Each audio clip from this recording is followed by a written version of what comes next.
Oi, gente, sejam bem-vindos de volta ao canal.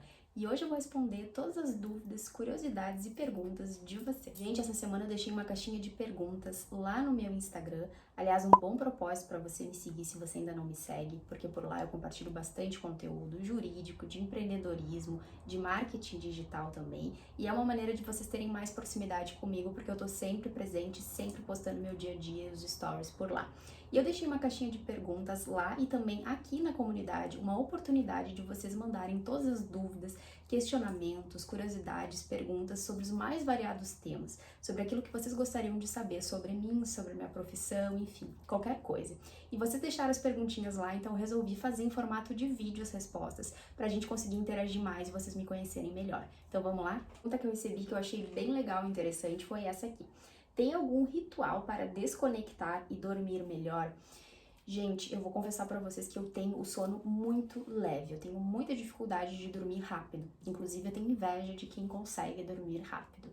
Eu não consigo dormir assim muito rápido se eu tenho algo na cabeça. Eu sou uma pessoa que eu sofro um pouco de ansiedade, então se tem algo que tá tomando muitos meus pensamentos, na hora de dormir, infelizmente, eu acabo misturando isso e não consigo descansar plenamente. Mas algumas coisas me ajudam, que eu gosto de fazer, até também como rituais pela manhã.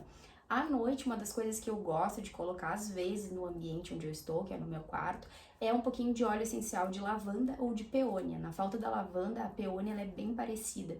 E vocês sabem que eu gosto bastante de óleos essenciais, enfim, faço bastante uso, inclusive indico os da Via Aroma, que pra mim são os melhores. Sempre coloco um pouquinho ali no meu aromatizador antes de dormir. Claro, eu não vou deixar enquanto eu estiver dormindo, né, senão a gente sufoca. E isso me ajuda a relaxar um pouquinho. Outra coisa que eu gosto também, e já contei aqui no canal, inclusive, é de deixar minha cama sempre perfumada, porque na hora de dormir, eu acho que a nossa cama é o lugar que a gente mais espera para poder descansar e recuperar as energias. Então, as coisas que eu mais gosto de fazer, que eu acho que me acalma, é colocar um olhinho essencial, dormir numa cama bem perfumada e às vezes ler antes de dormir. Porque eu acho que desconectando do celular, eu gosto de desconectar com meia hora de antecedência, né? Não mexer no celular. Então, aí, se eu ainda não tô com sono, eu pego um livro, enfim, tento me distrair de outra forma para que eu consiga dormir um pouco mais tranquila. Uma perguntinha bem difícil de responder é: quais são os seus livros preferidos? É muito difícil responder isso, porque eu leio tanta coisa, gente, eu gosto de tanta coisa que é difícil definir. E principalmente eu acabo não lembrando de todos os livros que eu gostei. Mas alguns, assim, mais fresquinhos na minha memória, que foram os últimos lidos, e alguns que eu gosto de indicar sempre para qualquer pessoa, é O Essencialismo, que eu acho que é um livro bem conhecido até, mas que eu gostei bastante. E tem um que eu acho muito interessante, que é 21 lições de Maquiavel nos tempos modernos. Eu não tô com ele aqui, senão eu mostrava pra vocês. Mas pra quem já leu O Príncipe de Maquiavel, vai ver uma versão moderna de alguns ensinamentos, de algumas lições que a gente aprende lá no livro tradicional. Só que é com mais humor, com pitada de humor, humor negro, mais sarcástico e que leva cotidianos do nosso dia a dia. Então, à medida que a gente vai lendo esse livro, a gente vai se dando conta de muitas coisas que a gente passa ao lidar com as pessoas, nos nossos relacionamentos, no trabalho, e com uma pitada de humor, o que torna mais agradável o livro. Então, esses dois livros eu sempre indico para todos. Um livro que eu gosto bastante que é Salomão, o Homem Mais Rico da Babilônia. Esse livro não tem nada a ver com religião, muito pelo contrário, mas ele é um livro muito sábio, que traz lições, ensinamentos de Salomão para o nosso dia a dia, para os nossos relacionamentos, para as nossas escolhas pessoais, profissionais. Eu acho que é um livro que vale a pena todo mundo ler, porque nos ensina, né, nos faz refletir, super curtinho, assim, acho que em 3 dias, se você fizer uma boa leitura, você termina ele e vai ser um livro que vai te dar prazer e também te agregar. De modo geral, assim, gente, eu gosto muito de livros de empreendedorismo, livros jurídicos, obviamente, livros de história, ou que contem, né, uma biografia, algo que já aconteceu, de fatos verdadeiros, né, de fatos verídicos. A coisa que eu não leio mesmo é ficção científica e também não tô lendo mais romance, que antes, quando eu era mais nova, eu lia. Mas, de modo geral, eu leio todos os tipos de livros, são super bem-vindos, eu adoro leitura e você sabe que eu tô sempre numa livraria trazendo livro novo aqui, então é bem difícil escolher quais são os meus livros preferidos. Outra perguntinha que eu recebi foi: o que você considera a maior dificuldade do início da carreira? Eu acho que a maior dificuldade do início da carreira é a gente se posicionar como profissional no mercado, porque nós saímos da faculdade muito inseguros, né? Não tem ninguém segurando ali a nossa mão e dizendo, vai por esse caminho. Pelo menos na grande maioria das vezes a gente não tem isso, né? Então é muito difícil você fazer essa transformação essa progressão de um estudante para um profissional. A gente leva um choque com a realidade, a gente leva um choque, né, no mundo, a gente percebe que não é muito bem aquilo que a gente imaginava. Isso é perfeitamente normal e não acontece só para quem se forma na advocacia. Eu acho que a parte mais desafiadora do início de carreira é você se posicionar no mercado como profissional e conseguir prospectar os primeiros clientes. É a parte mais difícil, até que você alavanque a sua advocacia, até que você se posicione como advogado. Essa é a parte que a gente tem que ter um pouquinho mais de paciência, inclusive com a nossa transformação, mas é o que todo mundo passa. Não é só você, não é só eu. Várias pessoas também passam por isso. Eu acho que até a gente conseguir se consagrar e se tornar verdadeiramente profissional, a gente leva um tempinho aí nessa corrida, mas acontece. E essa é a maior dificuldade, assim, de você se enxergar primeiramente como profissional e passar isso ao redor, né, no mercado, pro mundo, para as pessoas, você se enxergar como profissional. Essa é a trajetória um pouquinho mais difícil, né, se enxergar como profissional e prospectar os primeiros clientes. Às vezes a gente demora alguns meses para conseguir que as pessoas nos enxerguem como advogado, como advogada, e que a gente tenha o nosso primeiro cliente, principalmente para quem começa a advocacia autônoma. Isso às vezes desanima, é um pouquinho mais difícil, né, no início da carreira, mas são coisas que passam, e passa muito rápido. Então, para mim, acho que essa é a parte mais desafiadora, um pouco mais difícil do início da carreira. 5 curiosidades sobre você. Bom, algumas vocês já sabem, mas eu vou contar aqui para quem é novo. Eu sou formada em nutrição, me formei antes de entrar na faculdade de Direito, mas eu nunca exerci a nutrição. Logo em seguida, 6 meses antes de eu me formar na nutrição, eu entrei para o curso de Direito, então nem teve tempo de eu atuar como nutricionista. E foi um curso que eu escolhi meio que de paraquedas, por outras necessidades, né? Não foi uma escolha que eu queria muito fazer. Mas eu tenho outra formação que é a nutrição. Eu fui muito tímida de falar e me sentir muito envergonhada das bochechas ficarem vermelhas, creiam vocês. Engraçado de falar para quem é mentor em oratória, como você sabe, eu já tive vergonha, já tive dificuldade de falar em público, principalmente quando eu era menor, quando eu era pequena. Isso só foi mudando a partir da faculdade, mas vou dizer para vocês que eu só consegui quebrar mesmo a minha barreira de vergonha, de falar em público, a partir da segunda faculdade, foi a de Direito. Que aí eu passei a não ter mais vergonha, né? Quando eu comecei a trabalhar mais, a ter contato mais com o público, eu comecei a quebrar essas barreiras de falar em público, de me sentir melhor. Hoje eu já não tenho isso, mas confesso que eu ainda tenho um pouquinho de vergonha para algumas situações do meu dia a dia. A terceira curiosidade é que eu sou viciada em bolsas, muito viciada em bolsas. Isso desde pequena, eu sempre gostei muito de bolsas. Conheço todas as marcas de bolsas, eu olho uma bolsa na televisão, eu já sei qual é a marca daquela bolsa, sempre gostei e deixei muitas vezes de comprar coisas que eu precisava, por exemplo, um sapato, uma blusa que eu realmente estava necessitando para comprar uma bolsa que eu tinha achado bonita. Isso não é legal, mas eu sempre fui assim, sempre gostei e sou uma colecionadora nata, assim, de bolsas. Quarta curiosidade é que eu entrei na faculdade de Direito odiando Direito Penal. Eu achava Direito Penal uma balela que todo mundo gostava porque era modinha, era uma coisa chata, eu não concordava com muitas coisas das leis penais, enfim. Eu sempre entrei acreditando que eu gostava do direito civil. O que que aconteceu?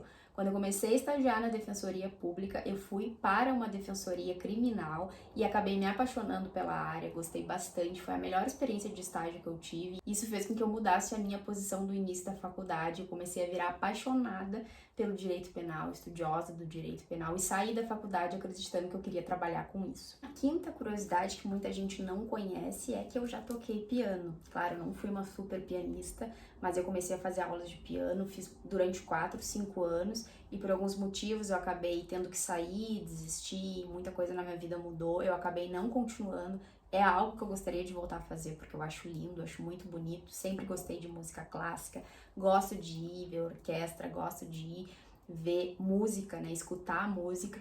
Então, isso foi algo que eu era muito apaixonada e acabei deixando um pouquinho de lado, mas eu sabia tocar músicas do Beethoven, Bach, enfim, muitas coisas legais. Outra perguntinha foi como captar clientes no início da advocacia. Essa é uma das partes desafiadoras que foi, como eu falei para vocês na outra pergunta, prospectar clientes, né?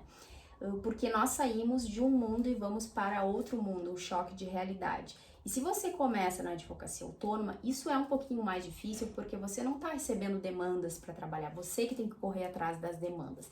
Mas acho que a maior dica que eu posso dar e que eu sempre dou aqui para vocês e lá no meu Instagram, inclusive eu produzo conteúdo sobre isso, é Comece se mostrando. E como você vai fazer isso? Através das plataformas digitais. Estar presente, criar um perfil profissional, criar um site profissional, ou até mesmo estar aqui no YouTube produzindo conteúdo da sua área, ou da área com a qual você quer trabalhar. Você precisa formar a sua visão profissional. Porque você vai receber a carteirinha ali da ordem, mas muitas pessoas nem vão saber que você é advogado, muitas pessoas nem vão saber com o que você trabalha. Você precisa mostrar isso ao mundo para que os clientes, ou seja, os primeiros clientes, cheguem até você. Então, a maior dica é aproveitar que hoje a gente está no mundo digital, que tudo está acontecendo no digital, que a gente tem a oportunidade de trabalhar através do digital e formar o seu perfil profissional. Cria lá um Instagram profissional, comece a produzir conteúdo, comece a mostrar os bastidores do seu início de advocacia. Muito do que eu faço aqui com vocês é mostrando também os meus bastidores. E os meus primeiros clientes surgiram justamente por eu estar no Instagram, por eu estar nas plataformas digitais. Então, é a dica que eu dou porque foi como aconteceu comigo e com certeza dá certo. Se você investir em um bom perfil profissional, um site, enfim, se você aparecer, você precisa aparecer, não é só criar lá a conta e não produzir conteúdo e não estar presente. Não, você tem que fazer com que as pessoas te vejam, com que as pessoas não te esqueçam. Porque aí vai começar que vão aparecer os primeiros clientes, muitas vezes pessoas conhecidas, que indicam você até mesmo para algum amigo, pessoas da sua cidade, do seu ciclo de amigos antigos, enfim, esses vão ser os primeiros clientes, mas que vão começar a indicar você para outras pessoas e assim você vai começar a passar a ser conhecida, mas apareça. E para aparecer você precisa também estar no mercado digital, também estar nas mídias sociais. Outra perguntinha foi gestão de escritório. Acredito como fazer gestão de escritório. Vocês sabem que o meu escritório ele é digital, eu não tenho um espaço físico e não vejo a necessidade de ter isso justamente porque eu tenho mais demandas extrajudiciais, eu não trabalho muito com demandas judiciais. Se você tem muita demanda judicial, que é o que eu falo, talvez seja legal ter um espaço, né, ajuda de outros profissionais, uma equipe para trabalhar com você. Você precisa ter um bom planejamento financeiro do seu escritório. Você precisa sim fazer uma planilha de gastos, gastos fixos, gastos variáveis. Um exemplo aí de gastos fixos que você sempre vai ter. Aluguel, luz, que embora seja variável, você sempre vai pagar. Funcionário, se você tiver estagiário, uma secretária, é fixo, porque você sempre vai ter o salário ali para pagar também. Gastos variáveis aí que podem alterar o valor. Cafezinho que você vai oferecer para os seus clientes, que muitas vezes pode ser embutido como um gasto fixo, que você vai ter mensalmente para poder oferecer à sua clientela, mas podem surgir outros gastos que às vezes não são esperados. Então, um conserto na sua sala, um ar-condicionado que você vai colocar, um aparelho mais moderno porque a sua impressora estragou. Enfim, você precisa trabalhar muito com planejamento para que isso não se torne uma bola de neve, né? Isso para qualquer negócio, não só para um escritório. Então, primeiro, faça um bom planejamento financeiro do que você gasta, dos recursos também que você tem, não só as despesas, né? Mas também o que entra de receita, o que sobra. Como que você pode dividir isso entre, por exemplo, um prolabore que você tire também um dinheiro separado do escritório, que é diferente do seu prolabore, que é aquele dinheiro que você vai pegar para você, para gastar com qualquer coisa que você quiser. É muito importante fazer essa organização, e eu falo isso não somente para quem tem um escritório físico. Se você trabalha até mesmo no digital, mas tem demanda suficiente, é bom fazer um bom planejamento assim para conseguir definir o que você vai gastar para investir na sua profissão e o que você vai gastar que vai ser seu, para o seu bem-estar, para o seu lazer, para algo que você goste. A gestão, acho que do escritório, ela não é só administrativa, mas também muito orçamentária. Então, trabalhar, sentar, ver valores, ver gastos, ver despesas, ver o que sobrou, ver o que dá para investir com o que sobrou e o que sobrou para você, né? Isso a gente tira assim como lucro, não só os seus honorários, é muito importante para conseguir ver se está valendo a pena você ter um escritório.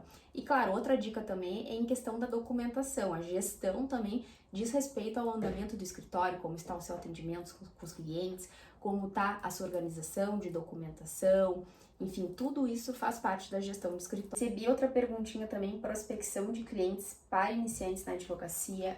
Já respondi essa pergunta, como eu disse, apareça, crie um perfil, crie um site, crie um canal, apareça, produza conteúdo, mostre que você é advogado, mostre que você trabalha em determinada área, as pessoas precisam te conhecer e você precisa ser visto.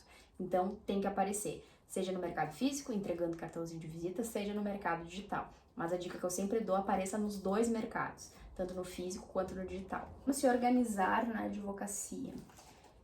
Vai depender, que é a mesma pergunta da questão de gestão de escritório. Você tem um espaço físico? Se você tiver um espaço físico, vai demandar mais tempo, vai demandar mais organização e mais responsabilidade e disciplina. Mas se você trabalha no digital, não quer dizer que você não tenha que ter disciplina, organização, mas vai ser de uma maneira um pouquinho mais diferente.